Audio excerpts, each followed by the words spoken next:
चले, तो टॉपिक क्या चल रहा था बेटा? प्रिंसिपल ऑफ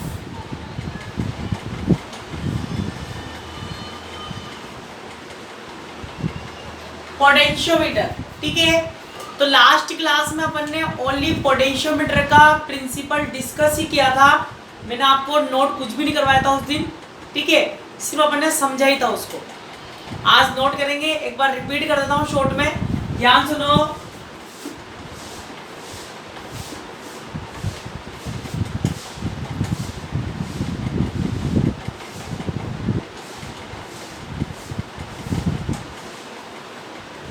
तो बेटा पोटेंशियोमीटर में क्या होता है, 10 मीटर लॉन्ग वायर होता है।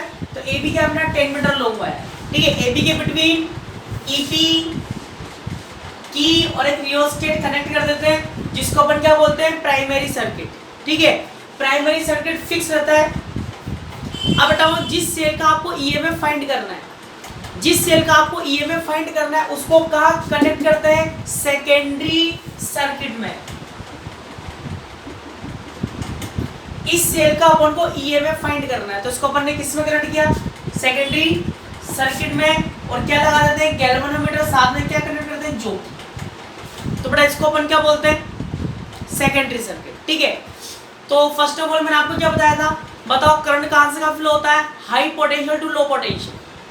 करंट फ्लो होता है high potential to low potential. बताओ पोटेंशियल इक्वल हुआ तो करंट फ्लो नहीं होगा, करंट कितना हो जाएगा, जीरो। इसको आप ऐसे भी बोल सकते हो, क्या बोलोगे, सर्किट में करंट फ्लो नहीं हो रहा है, इसका मतलब पोटेंशियल क्या है बेटा, इक्वल। बस यही बात यहाँ पर काम आएगी, सर्किट में करंट फ्लो नहीं हो रहा है मतलब पोटेंशियल क्या है, इक्वल है, बस, है ना। तो देखो, बताओ जैसे अपन ने की कनेक्ट की, जैसे अपन ने की को कनेक्ट किया था, तो ए और बी के बिटवीन क्या गया था बेटा, पोटेंशियल डिफरेंस। क्या गया था, की कनेक्ट करेंगे, सर्किट में क्या फ्लो होगा, करंट। सर्किट में करंट फ्लो कब होता है, जब पोटेंशियल डिफरेंस होता है। तो ए देखो कहाँ कनेक्टेड है, हाई पोटेंशियल पर, और बी कहाँ कनेक्टेड है, लो पोटेंशियल पर। ठीक है, तो ए और बी के बिटवीन अपन ने पोटेंशियल डिफरेंस क्या मान लिया था बेटा, VAB।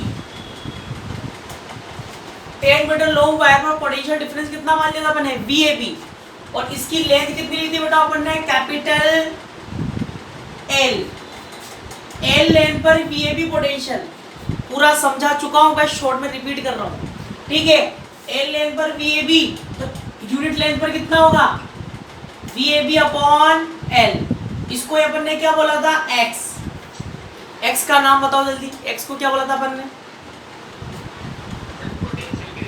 वेरी गुड, सबको रिप्लाई करना है, भूल गए क्या 2 दिन में ही, वेरी गुड। और X क्या है, पोटेंशियल ग्रेडियंट, और क्या बोल सकते हैं, यूनिट लेंथ का पोटेंशियल।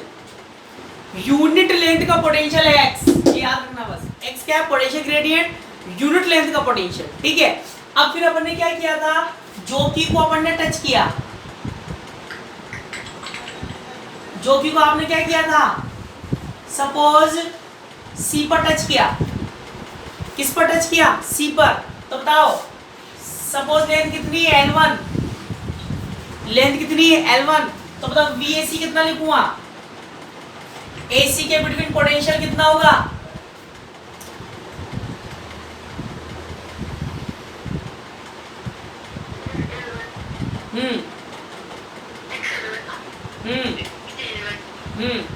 तो बेटा यूनिट लेंथ का पोटेंशियल कितना है, X।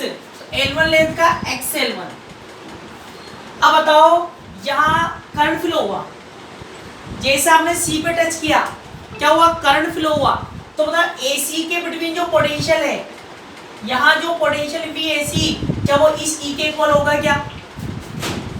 करंट फ्लो होने का मतलब क्या है, ये पोटेंशियल में यहाँ का जो पोटेंशियल है वो E के इक्वल नहीं है। या तो क्या हो सकता है, VAC ग्रेटर देन है किससे, E से, इक्वल तो नहीं है, या तो ग्रेटर देन होगा या लेस देन होगा। फिर अपन ने क्या किया, इसको D पर टच किया, कहाँ टच किया, D पर। बताओ लेंथ कितनी है, सपोज L2 है।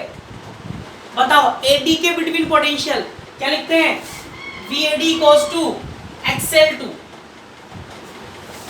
XL2। अब बेटा इस कंडीशन में भी करंट फ्लो हो रहा है, डिफ्लेक्शन आ रहा है गैल्वेनोमीटर में, करंट फ्लो हो रहा है, इसका मतलब VAD लेस देन है E से, ग्रेटर देन भी हो सकता है, लेस देन भी हो सकता है, इक्वल नहीं होगा। करंट फ्लो होने का मतलब क्या है, दोनों पोटेंशियल इक्वल नहीं है। अब आपने क्या किया, ऐसा पॉइंट सर्च किया, suppose E point, E point के लिए डिफ्लेक्शन कितना आ गया, 0, कितनी लेंथ पर, L लेंथ पर। तो बताओ VAE क्या लिखेंगे, VAE इक्वल्स टू XL। अब बताओ इस E पॉइंट के लिए सर्किट में कोई करंट फ्लो नहीं हो रहा है, मतलब V यहां से लेके यहां तक का जो पोटेंशियल है VAE किसके इक्वल होगा, इस E के इक्वल होगा। तो क्या लिखेंगे, E इक्वल्स टू VAE, और VAE की वैल्यू कितनी है, XL, और X भी नोन होता है, मैंने आपको X निकाल के बताया लास्ट क्लास में, X भी नोन है और L भी नोन होता है, स्केल लगा होता है, उससे अपन स्टडी कर लेते हैं L कितना है, ठीक है, इनको इनटू कर लेते हैं और क्या देता है, अननोन EMF। तो इसका प्रिंसिपल क्या है, अननोन EMF कैसे फाइंड करते हैं, नॉन EMF से कंपेयर करके। ये क्या है आपका नॉन EMF, एक्सेल क्या है भाई, नॉन है, तो नॉन EMF से कंपेयर करके अननोन EMF फाइंड कर लेगा।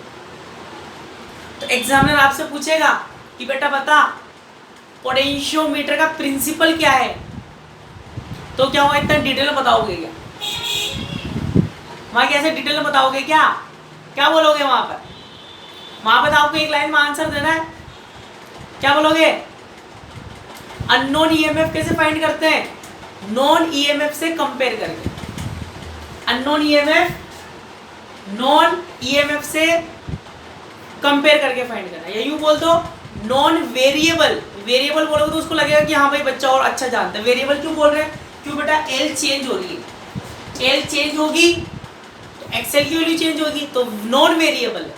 अननोन EMF कैसे फाइंड करना है, नॉन वेरिएबल EMF से कंपेयर करके। एग्जामिनर तभी समझ जाएगा भाई बच्चे इस साइड कुछ पूछना ही नहीं, ठीक है, और ज़्यादा डिटेल में जाए फिर आप इतना बोल सकते हो।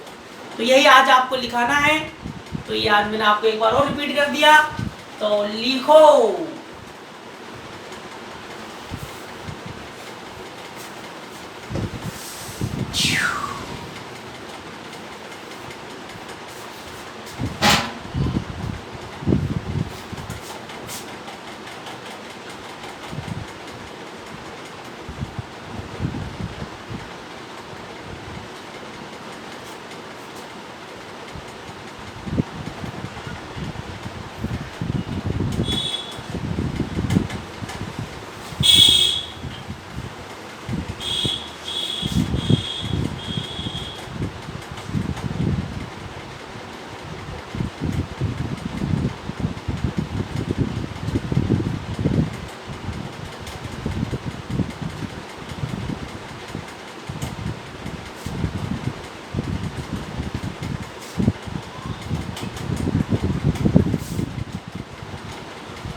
इसको बराबर हटाओ,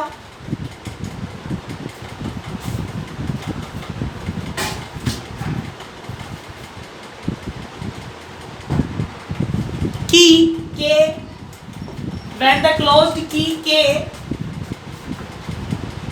then current flows, when the closed key K, then current flows, current की डायरेक्शन भी रिप्रेजेंट करना, then current flows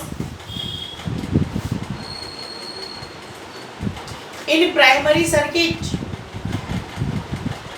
in primary circuit the cross section of the wire, the cross section of the wire is uniform, the cross section of the wire is uniform, the length of the wire, the length of the wire AB, the length of the wire AB is capital L, the length of the wire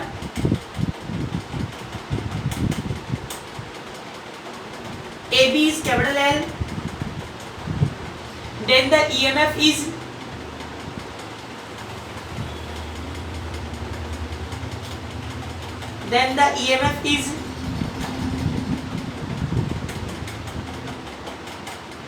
EP, then the EMF is EP.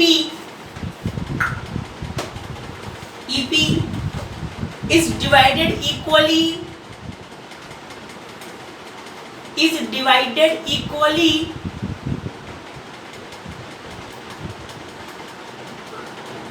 in length capital L, in length capital L,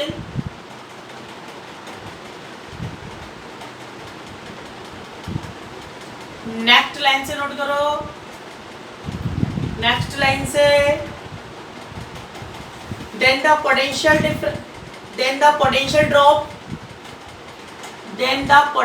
drop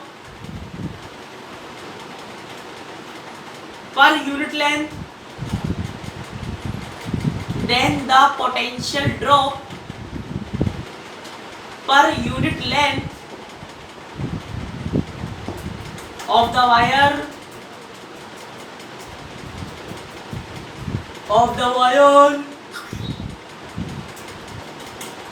is called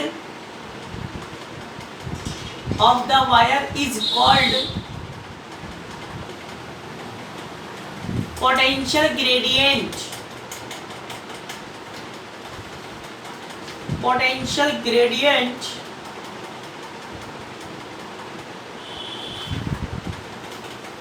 It is denoted by X.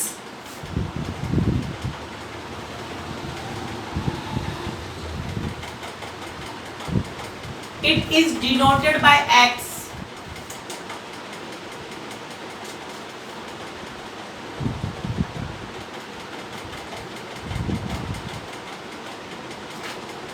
Equation first note करो, equation first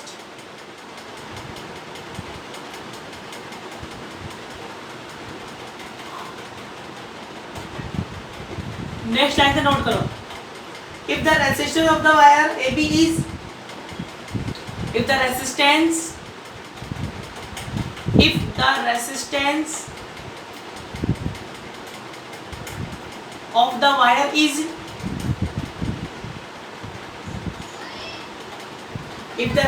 of the wire is capital R,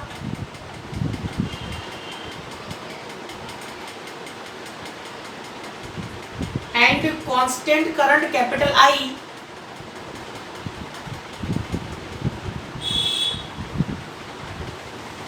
if the resistance of the wire AB is capital R and constant current I flowing through the wire,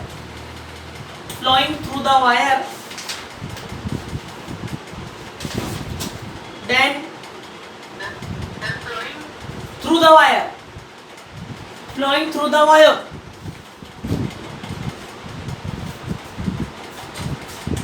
तो बताओ ये जो अपना wire है AB, इस wire का resistance कितना मान लेता हूं मैं R, इस AB वायर का रेजिस्टेंस कितना है R, और पता है जब इसमें I करंट फ्लो हुआ तो ओम्स लॉ से अपन क्या लिख सकते हैं,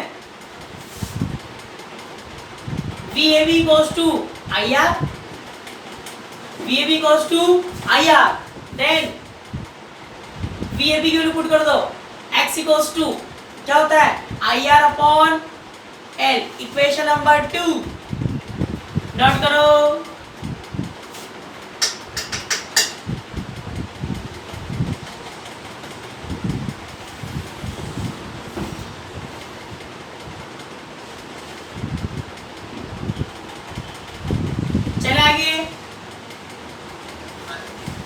बताओ आई क्या है, आई क्या है, करंट। ध्यान सुनना, आई क्या है, करंट है। किसका करंट, सेल का करंट। बताओ सेल में से जो करंट फ्लो होता है उसका अपन ने फॉर्मूला फाइंड किया था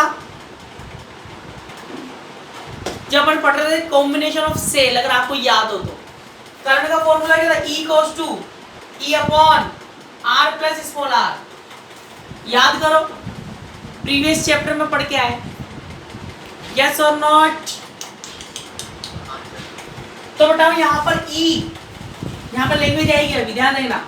I इक्वल्स टू, आई का फॉर्मूला बता रहा हूँ, यहाँ पर E क्या होता है, E होता है जिस सेल से करंट फ्लो हो रहा है उसका ईएमएफ। बताओ करंट फ्लो कौन कर रहा है, प्राइमरी, तो इसका ईएमएफ क्या हो जाएगा, ईपी। आर क्या होता है, रेसिस्टेंस। यहाँ वायर का रेसिस्टेंस भी क्या है बेटा, कैपिटल आर ही है, प्लस इंटरनल रेसिस्टेंस क्या मान लेते हैं, स्मॉल आर मान लेते हैं, ठीक है। पर बेटा यहाँ पर आर डैश और ऐड करूंगा, यहाँ पर एक रेसिस्टेंस और ऐड करूंगा। पूछो क्यों, रीजन पूछो, पूछो। वेरी गुड, एक बच्चे ने लिख भी दिया। क्यों बताओ, प्राइमरी सर्किट में रियोस्टेट भी कनेक्टेड है, प्राइमरी सर्किट में रियोस्टेट भी कनेक्टेड है। अगर रियोस्टेट नहीं होता तो सिंपल सा मैं इसका इंटरनल रेसिस्टेंस और वायर का रेसिस्टेंस लिखता, किसका, वायर का और इंटरनल रेसिस्टेंस लिखता। पर बेटा यहाँ पर क्या है, रियोस्टेट भी है, उसका खुद का भी क्या होता है, रेसिस्टेंस, तो वो रेसिस्टेंस और लिखना पड़ेगा, ठीक है। तो इक्वेशन नंबर थर्ड की वैल्यू पुट कर देंगे सेकंड में। अब लिखो, पहले एक लाइन लिखो, लैंग्वेज लिखो पहले। In the primary circuit,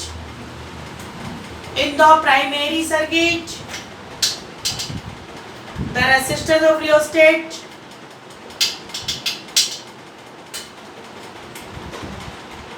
in the primary circuit, the resistance of rheostat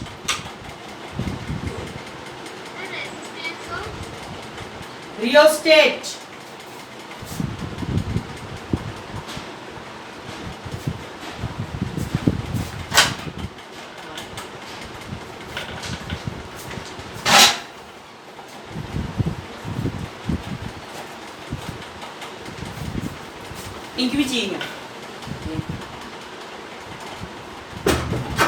लिख लिया। Is R dash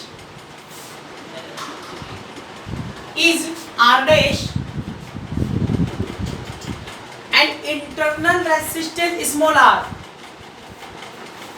and internal resistance small r, then ये वाली लिखो, इक्वेशन थर्ड लिखो, put equation third in equation second, X dash sorry X equals to क्या हो जाएगा, आई की वैल्यू यहाँ पुट कर रहे हैं,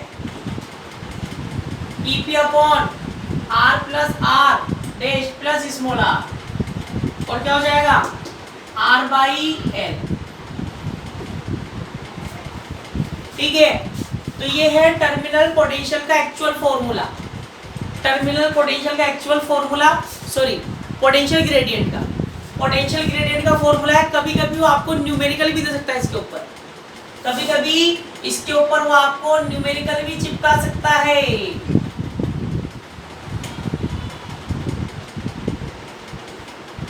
नोट करो नोट।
लिया?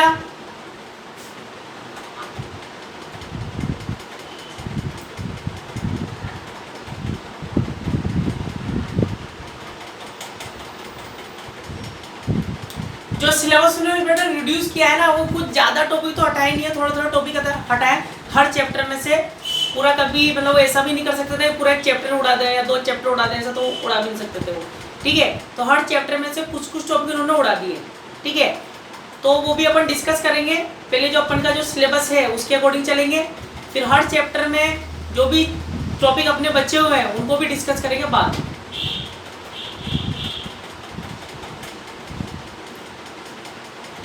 वो देख लेंगे रे ऑप्टिक्स में क्या है।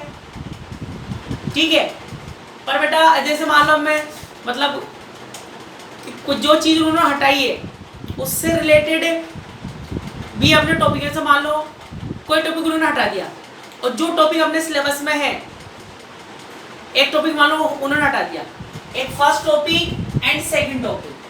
ठीक है, फर्स्ट टॉपिक उन्होंने हटा दिया, सेकंड टॉपिक आपके सिलेबस में है। ठीक है, तो अब ये सेकंड तभी समझ में आएगा जब फर्स्ट पढ़ाएंगे, तो फिर आपको फर्स्ट तो पढ़ाना ही पड़ेगा। तो ऐसे करके अपन क्या मतलब पढ़ना तो पड़ेगा सर आगे पीछे। तो टॉपिक तो अपन डिस्कस करेंगे, जो अपन का जो न्यू सिलेबस है उसके अकॉर्डिंग तो चलेंगे सर ही, और फिर बाद में जो अपना टॉपिक बचेंगे ज़्यादा भी नहीं हटाया उन्होंने, वो भी डिस्कस करेंगे। और एक बात और बता दूं, उन्होंने वही टॉपिक, तो पहले तो अपन वही डिस्कस करेंगे जो अपने सिलेबस में है, फिर बाद में उनको भी डिस्कस करेंगे। तो लिखो, अब लिखो आगे बताओ, if point C is taken on the wire, if point C is taken on the wire and it takes at length, if point C is taken on the wire and it takes at length small l,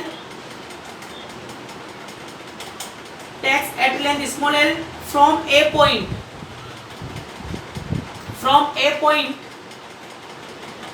then the potential difference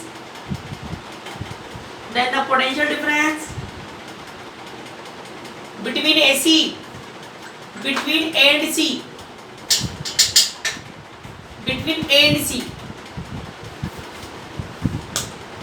तो मैंने आपको क्या लिखाया, अपन ने क्या किया बताओ, C point search किया और C पॉइंट पर डिफ्लेक्शन कितना है 0, तो बताओ VAC क्या लिखेंगे, VAC equals to XL, VAC equals to XL।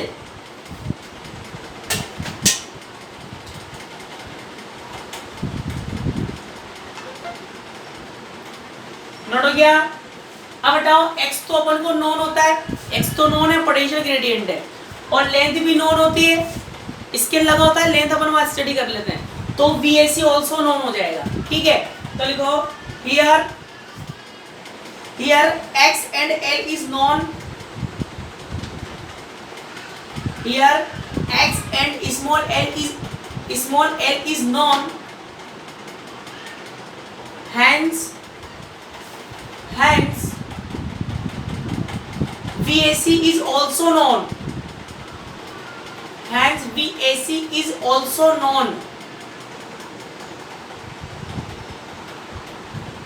if jockey is pressed,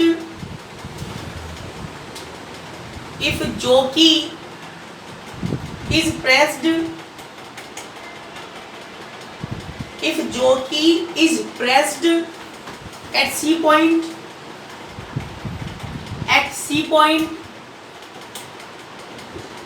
and zero deflection, C point and zero deflection, it is called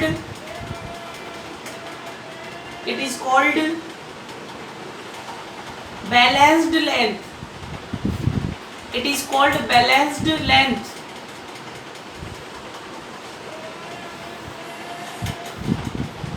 next line से नोट करो, then the unknown EMF E, then the unknown EMF capital E is equal to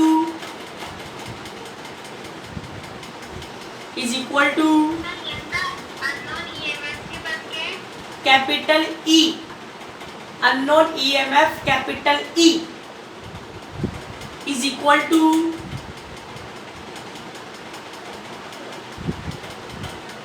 potential difference VAC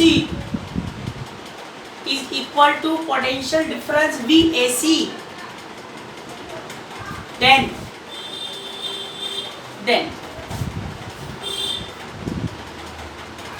तो बताओ क्या लिखेंगे?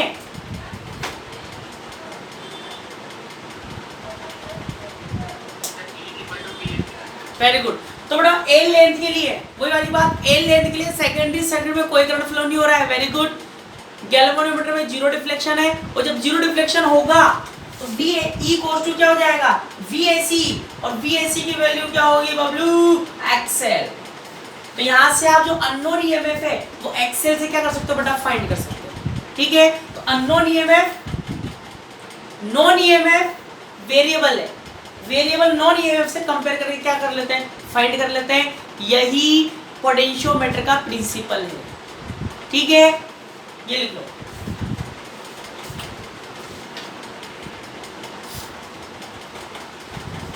ये note करो।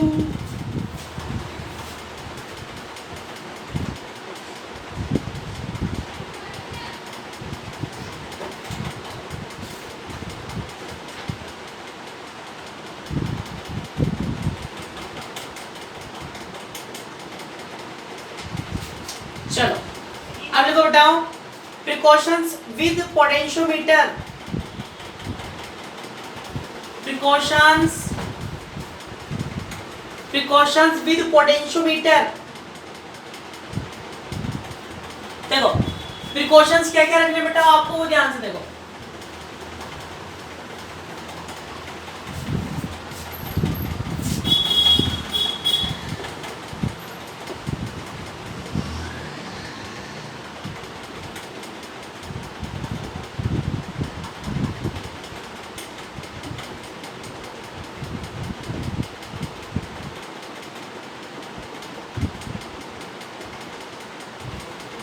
तो बेटा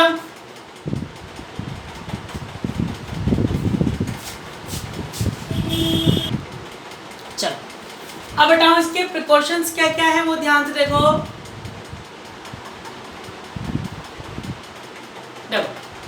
अब बेटा फर्स्ट कंडीशन तो ये होनी चाहिए, बताओ अगर आपने ध्यान दिया हो तो यहाँ मैंने डबल सेल की बैटरी बनाई या सिंगल सेल? ठीक है, यहाँ डबल सेल का यूज किया या सिंगल सेल का यूज किया? इतना ध्यान दिया आपने?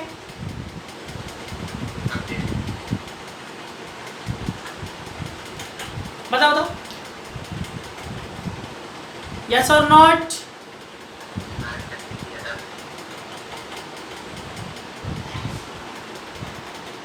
नहीं दिया ना? तो बताओ ऐसा इसलिए है क्योंकि ईपी ऑलवेज ग्रेटर होना चाहिए ई से।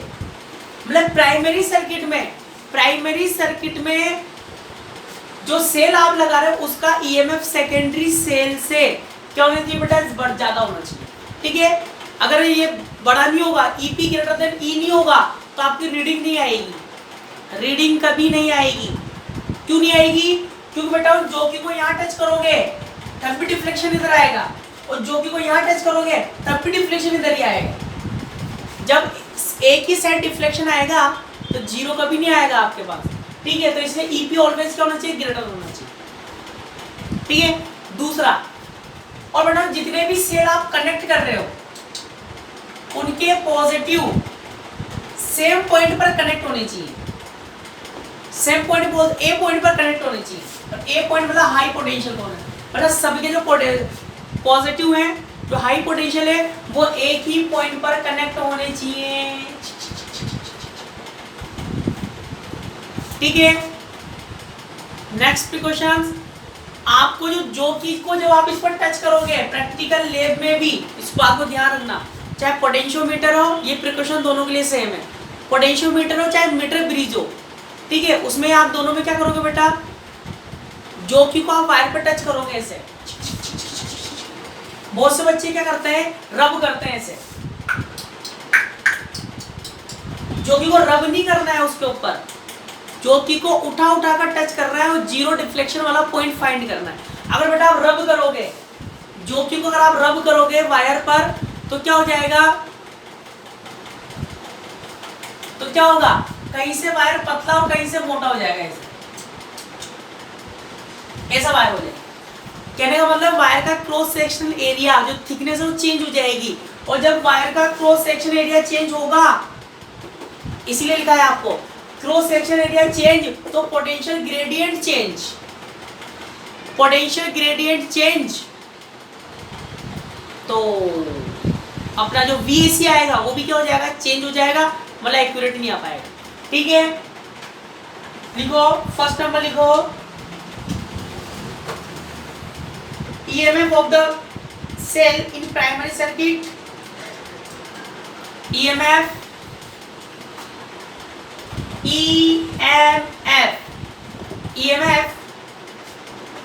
of the cell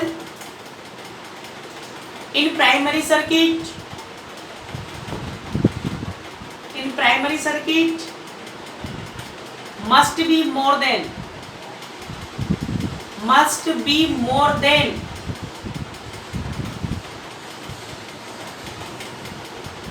second number लिखो,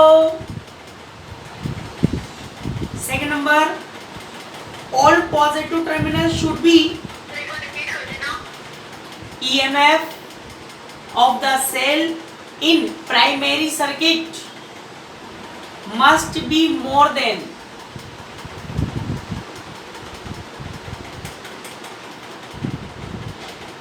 सेकंड नंबर लिखो, all positive terminals should be connected, all positive terminals should be connected at capital A point, at capital A point। Next लिखो, next balancing length, जो बेटा balancing length होती है वो ए से ही major करते हैं, मतलब मैंने जितनी भी लेंथ ली थी सब L1 से ली थी, यहाँ से ली L2, यहाँ से ली मैंने L, तो जितनी भी लेंथ में मेजर कर रहा हूँ सारे कहाँ से करते हैं, ए से करते हैं। ठीक है, तो लिखो balancing length should be calculated from A, balancing length should be calculated from A।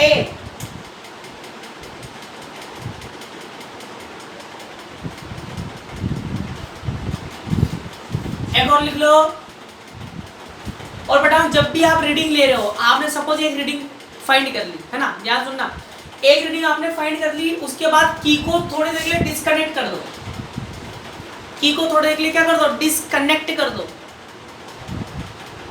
Only 1 minute के लिए। ठीक है, फिर बेटा अगर आप लॉन्ग टाइम तक इस सर्किट में करंट फ्लो करते रहोगे, लॉन्ग टाइम तक आप सर्किट में करंट फ्लो करोगे तो ये वायर क्या हो जाएगा बेटा, गर्म हो जाएगा, वायर क्या हो जाएगा, हीट अप होएगा, गर्म होएगा। और अपन जानते हैं जब वायर गर्म होता है तो उसका रेसिस्टेंस इंक्रीज होता है, क्योंकि resistance directly proportional temperature, resistance directly proportional temperature, तो टेम्परेचर चेंज, रेसिस्टेंस चेंज, तो अपना जो पोटेंशियल है वो भी सही नहीं आ पाएगा। तो लिखो, नेक्स्ट लिखो, current should not be passing, current should not be passing through potentiometer, current should not be passing through potentiometer wire a long time,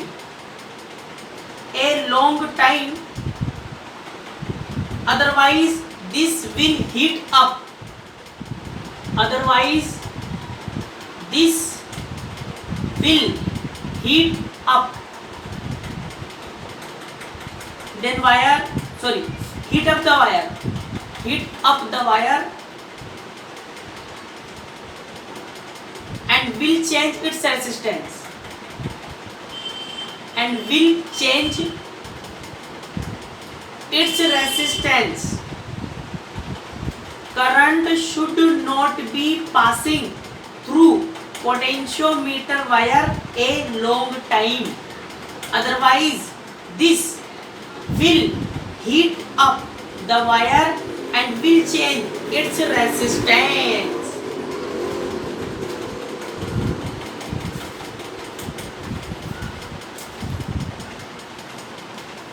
अब लिखो बेटा नेक्स्ट टॉपिक, नेक्स्ट टॉपिक लिखो, नेक्स्ट टॉपिक